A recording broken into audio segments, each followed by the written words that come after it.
রাজীববাবু, আপনার দীর্ঘ অভিজ্ঞতা আছে এবং বিভিন্ন সময় আপনি বিভিন্নভাবে এই যে পশ্চিমবাংলার যে পাহাড় প্রমাণ দুর্নীতি, বিভিন্ন জায়গায় কারাপশন, বিভিন্ন র্যাকেট, আপনার বিভিন্ন অভিজ্ঞতা আছে এই বিষয় নিয়ে, আপনি কাজ করেছেন দীর্ঘদিন।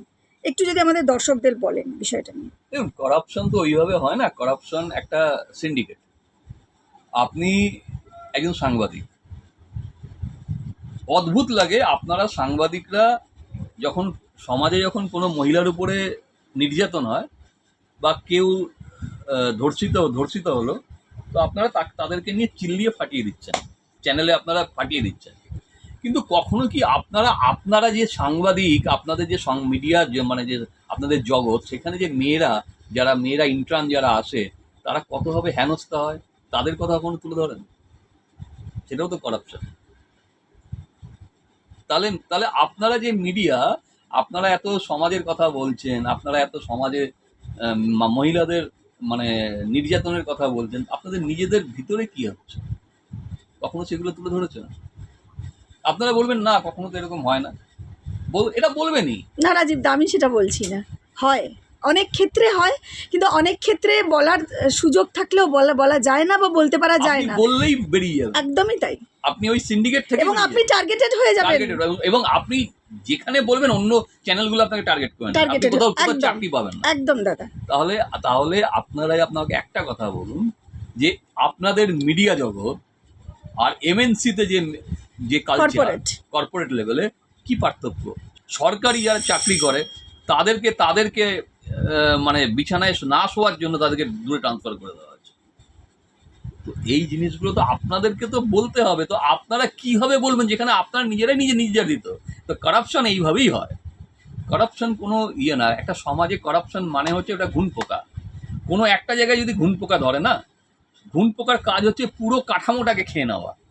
তো এই যে সিস্টেমের কাঠামো, এই কাঠামোটাতে আজও কারাপশন রয়ে গেছে।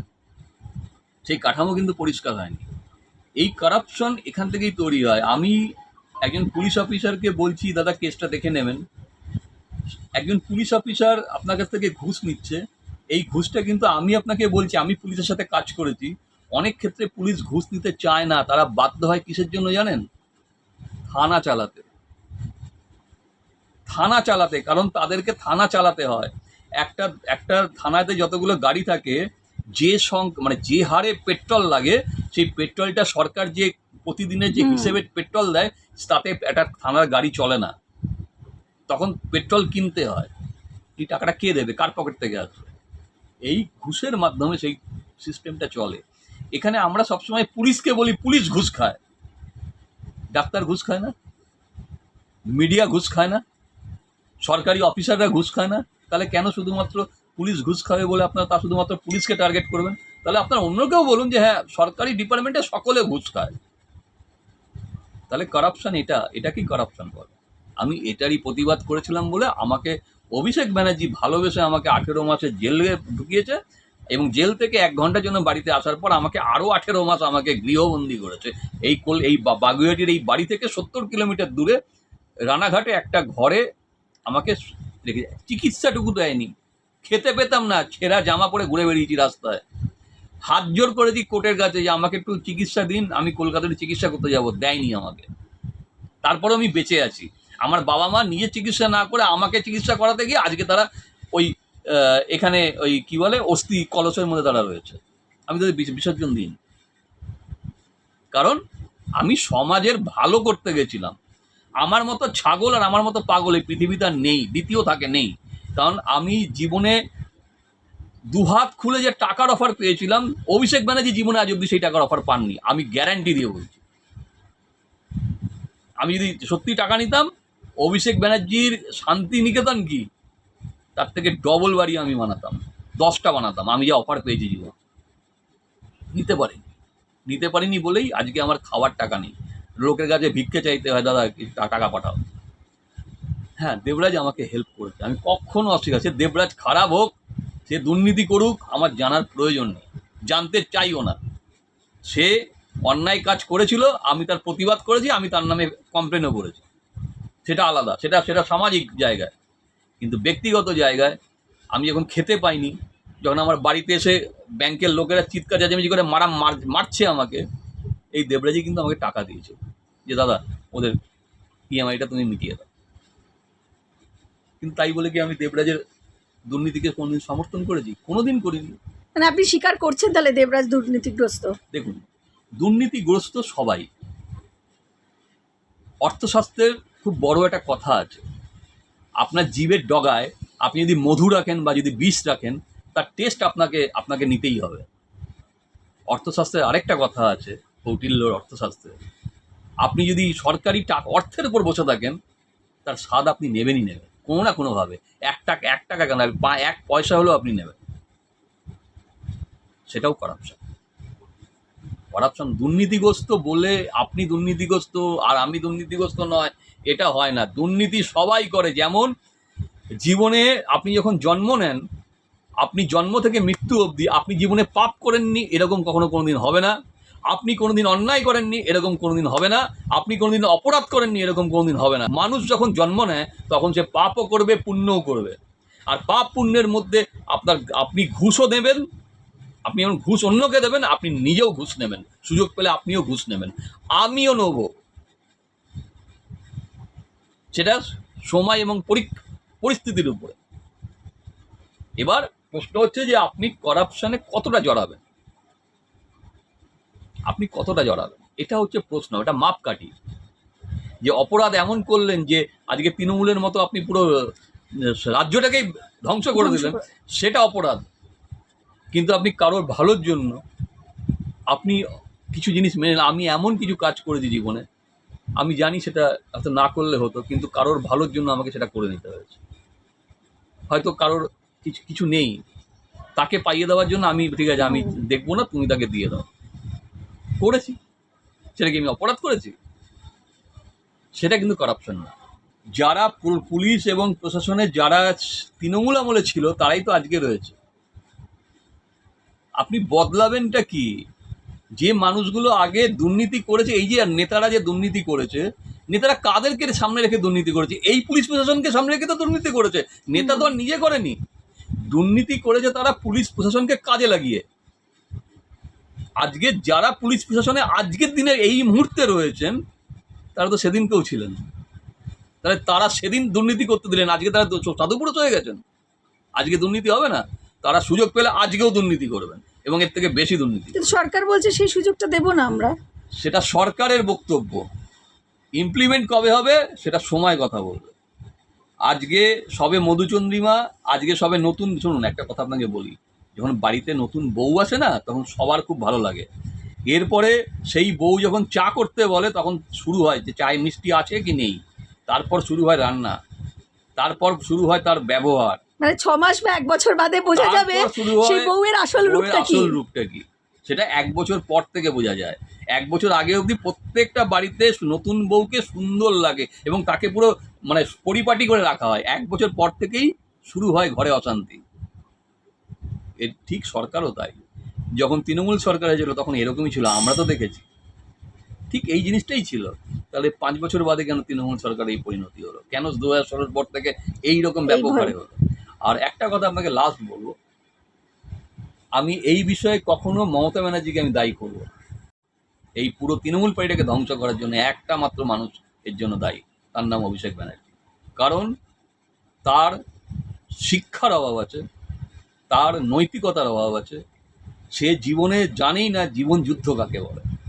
সে জীবন যুদ্ধের কোনোদিন সামনাসামনি হয়। রাজীব দা, এখানে আমি যে আপনি শুধুমাত্র অভিষেককে দায়ী করছেন, ঠিক কথাই, কিন্তু অভিষেকের রাজনীতিতে উত্থান আমরা যদি দেখি ওই 15-16 ওই সময়টা থেকেই মুখ্যমন্ত্রী মমতা বন্দ্যোপাধ্যায়, মানে প্রাক্তন মুখ্যমন্ত্রী, তিনি কিন্তু এই দলটাকে তৈরি করেছেন। তিনি দলের সুপ্রিমো এবং তিনি রাজ্যের মুখ্যমন্ত্রী, তার হাতেই পুরো ব্যাটনটা ছিল।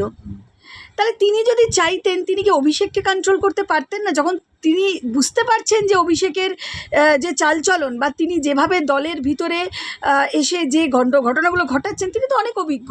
তিনি রাস্তায় লড়াই করে তিনি নেত্রী হয়েছেন। তিনি 34 বছরের বাম শাসনকে ওইভাবে শেষ করেছেন। তিনি পারতেন নাকি? মানে রাজনীতিতে কি অন্ধ স্নেহটাই রাজনীতির থেকে বড় হলো? ব্রুটাস তুমিও? উত্তর একটাই, ব্রুটাস তুমিও। জুলিয়াস সিজার হচ্ছেন মমতা ব্যানার্জি। তার পরিণতি এটাই, ভুটাস তুমিও, আর সেই ভুটাসের জায়গায় অভিষেক। আজকের যা পরিস্থিতি, নতুন সরকার বিজেপি সরকার এসছে এবং প্রচুর তারা আসার পর থেকে অনেক কিছু ঘোষণাও করেছে এবং নিয়ম করে দিয়েছে। বিষয়টা হচ্ছে যে এই যে 5 বছর তারা শাসন করবে, তৃণমূল কংগ্রেস বলছে যে তৃণমূল কংগ্রেস আবার মাঠে নামবে। মমতা বন্দ্যোপাধ্যায় ইতিমধ্যে বলেছেন যে আমরা রাস্তায় নামছি। কোথাও কি মনে হয়, কারণ আপনি তো 15 বছরের এই তৃণমূল সরকারকে দেখেছেন খুব কাছ থেকে, ভেতর থেকে তাদের প্রশাসনটাকেও দেখেছেন, কি মনে হয় এই তৃণমূলের যা পরিস্থিতি এখন, যেভাবে পতনের একদম শেষ পর্যায়ে চলে গেছে, আবার উঠে দাঁড়াতে পারবে? তারা কি ফিরে আসবে আবার? একটা কথা আপনি আমাকে বলুন তো, আজকে এই মুহূর্তে মমতা ব্যানার্জির বয়স কত? প্রায় 72-73। আপনি আশা করেন যে উনি ওই আহ, ছেলেবেলার যে লড়াইটা উনি লড়েছেন, পরবর্তীকালে যে সিপিএম এর বিরুদ্ধে লড়েছেন, সেই লড়াইটা উনি লড়তে পারবেন?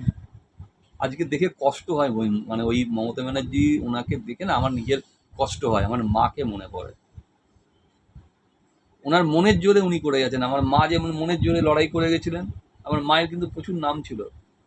সূর্যকান্ত মিশ্রকে ঘর থেকে বের করে দিয়েছিলেন উনি, একটা মানে আরজি করে একটা অন্যায় আবদার নিয়ে গেছিলেন কোনো কারণে। আমার মাকে বাদুড়িয়া ট্রান্সফার করেছিলেন সূর্যকান্ত মিশ্র। বাদুড়িয়া, এখান থেকে, এই বাগুয়াটি থেকে প্রতিদিন সকালবেলা বাদুড়িয়া যেত। বাদুড়িয়া থেকে আরো মনে হয় কত কত 4 কিলোমিটার না 5 কিলোমিটার ভিতরে, সেখানে আমার মাকে ট্রান্সফার করেছিলেন 2 বছর না 3 বছর মাঝে। আমার মা যেতে গিয়ে মানে টায়ার বাস্ট হয়ে আমার মায়ের পা ক্ষতিগ্রস্ত হয়। সেই গ্রাউন্ডে আবার তো মাকে আবার ফিরিয়ে আনা হয় আরজি করে।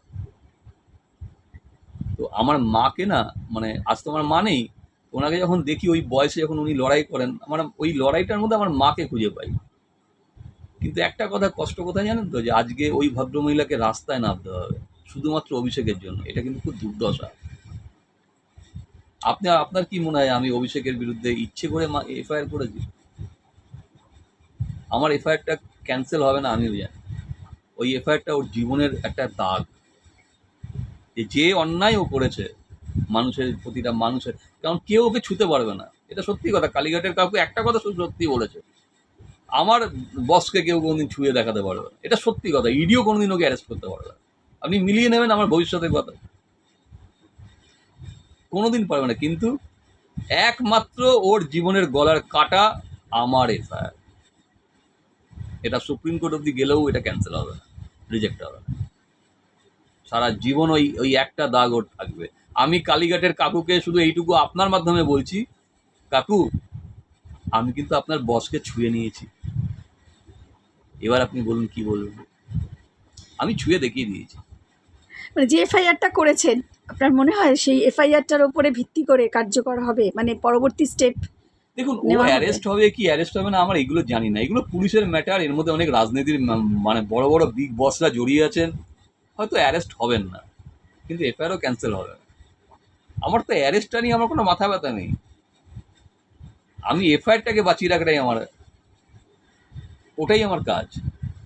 থাক না, জীবনে তো উনিও আমাকে এফআইআর করিয়ে আমাকে ঢুকিয়েছেন, আমি ওনাকে একটা গিফট দিয়েছি। তবে হ্যাঁ, যেহেতু সংবাদ, আপনি সংবাদের একটা জায়গা থেকে আপনিও একসময় সাংবাদিকতা করে এসেছেন, মেন স্ট্রিমে আপনি করে এসেছেন। আপনার মাধ্যমে আমি একটা অভিষেক ব্যানার্জির কাছে একটা রিকোয়েস্ট রাখবো। আমার ছোট ভাইয়ের মতো সে, বয়সে আমার থেকে অনেক ছোট হতে পারেন, তিনি আমার থেকে অনেক কোটি টাকার মালিক। ছোট ভাইকে একটা রিকোয়েস্ট রাখবো, জীবনটাকে একটু বদলান। যেখানে যেখানে ভুল আছে সেগুলো শুধরে ফেলুন। আগামী দিন পড়ে আছে, আপনি অনেক বড় লিডার হবেন। আমাকে কেউ মনে রাখবে না, আপনাকে লোকে মনে রাখবে। আমি জায়গাই পাই না কোনো মিডিয়ার চ্যানেলে আজ অব্দি। আপনাকে তো মানুষ মাথায় করে রেখেছিল, সেটা আপনি আবার ফিরে পাবেন। আমি বলছি আপনি ফিরে পাবেন, কিন্তু নিজেকে একটু বদলান। যে ভুলগুলো আপনি করেছেন, যে অহংকার আপনার মধ্যে ছিল, যে একটা কর্পোরেট স্টাইল, যেখানে আপনি নিজেকে দাউদ ইব্রাহিমের বাবা বানাতে গেছিলেন, ওই জায়গা থেকে নিয়ে নিজেকে বের করে মানুষের হয়ে, মানুষের জননেতা হয়ে উঠুন। কর্পোরেট দাউদ ইব্রাহিম হয়ে কোনো লাভ নেই, মানুষের জননেতা হয়ে উঠুন। তাহলেই দেখবেন। আমাকে তো মুছে দিয়েছিলেন উনি, আজকে তো আপনারা এসে সাক্ষাৎকার নিচ্ছেন, পেরেছেন উনি আমাকে মুছে দিতে? আমার কাজ আমাকে বাঁচিয়ে রেখেছে। আমি নিজে বেঁচে নেই, আমার কোনো মূল্য নেই, আমার কাজের মূল্য। আপনি আমার ইন্টারভিউ নিচ্ছেন, সেটা আমার কাজের জন্য, আমার ইন্টারভিউ আপনি নিচ্ছেন না। অসংখ্য ধন্যবাদ।